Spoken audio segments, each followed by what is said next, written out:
Hi friends, welcome to Nega Gayu Vlogs. எல்லாரும் எப்படி இருக்கீங்க? நல்லா இருக்கீங்கன்னு நம்புறேன். நம்ம இன்னைக்கு வந்து செட்டிநாடு சிக்கன் எப்படி பண்ணலாம் அப்படின்றது, ஏர் ஸ்டைல் எப்படி பண்ணுறான் அப்படின்றது தான் காட்ட போகிறேன்.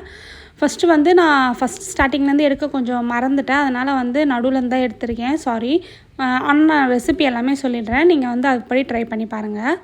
ஃபஸ்ட்டு பேன் வச்சுட்டு ஒரே ஒரு பிரிஞ்சி இலை, அதுக்கப்புறம் ஆல் ஸ்பைசஸ் வந்து உங்கள் வீட்டில் வந்து எடுத்து தனியாக வச்சு சாப்பிடுவாங்க அப்படின்னா அதில் போட்டுக்கோங்க, இல்லைனா அரைக்கிறதுல போட்டுக்கலாம் நம்ம.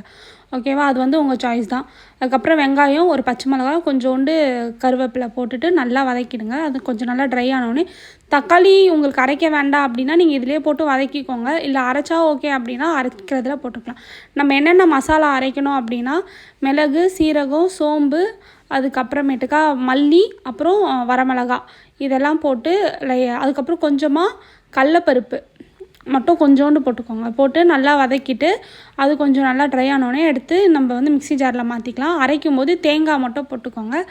இந்த இடத்துல வந்து நீங்கள் வந்து ஆல் ஸ்பைசஸ் வந்து இதில் போட்டுக்கலாம். சாப்பிட மாட்டாங்க அப்படின்னு சொல்கிறவங்க இதில் போட்டு அரைச்சிட்டிங்கன்னா எதுவும் பெருசாக தெரியாது. ஏன்னா என் வீட்டில் சாப்பிட மாட்டாங்க, நான் மோஸ்ட்டாக அரைக்க தான் அரைச்சிருவேன். அதனால தான் வந்து சொல்கிறேன். தக்காளியும் இதிலே போட்டு அரைக்கிறதுனா அரைச்சிக்கலாம். இது எல்லாமே பேஸ்ட் நல்லா ரெடி ஆனோடனே வெங்காயம் நல்லா வதங்கினதுக்கப்புறம் இந்த பேஸ்ட் எடுத்து ஊற்றிடுங்க. ஊற்றிட்டு கொஞ்சமாக மிக்ஸி கழுவி தண்ணி ஊற்றிட்டு மூடி வச்சிங்க அப்படின்னா ஒரு கொதி வந்துடும். அந்த கொதி வந்ததுக்கு அப்புறமேட்டுக்கா நம்ம வந்து வீட்டில் செஞ்சுருப்போம்ல குழம்பு மிளகாத்தூள், அது கொஞ்சோண்டு காஷ்மீர் ரெட் சில்லி போட்டிருக்கேன். அதுக்கப்புறம் உப்பு பார்த்து சேர்த்துக்கோங்க. அவ்வளோதான். இது வந்து நல்லா கலந்து விட்டிங்க அப்படின்னா இது கொஞ்சம் நல்லா கொதி வரட்டும். கொதி வந்தோடனே நம்ம வந்து கழுவி வச்சுருக்க சிக்கன் எடுத்து போட்டுடலாம்.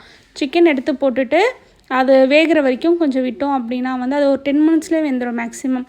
ஸோ வேகிற வரைக்கும் விட்டோம் அப்படின்னா வந்து அது வெந்துடும்.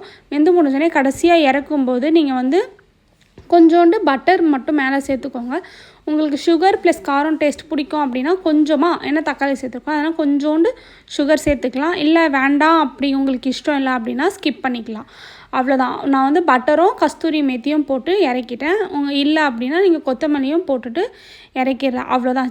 என்னோடய ஸ்டைலில் சிம்பிளான செட்டிநாடு சிக்கன் கிரேவி நான் இப்படி தான் பண்ணுவேன். நீங்கள் இதை ட்ரை பண்ணி பாருங்கள். உங்களுக்கு எப்படி இருக்குது அப்படின்னு சொல்லிட்டு எனக்கு கமெண்ட்டில் சொல்லுங்கள். அதே போல் நம்ம சேனலை புதுசாக பார்க்குறீங்க அப்படின்னா வீடியோவை சப்ஸ்கிரைப் பண்ணிட்டு சேனலை சப்ஸ்கிரைப் பண்ணிட்டு பாருங்கள். Thank you friends. நெக்ஸ்ட் வீடியோ பார்ப்போம்.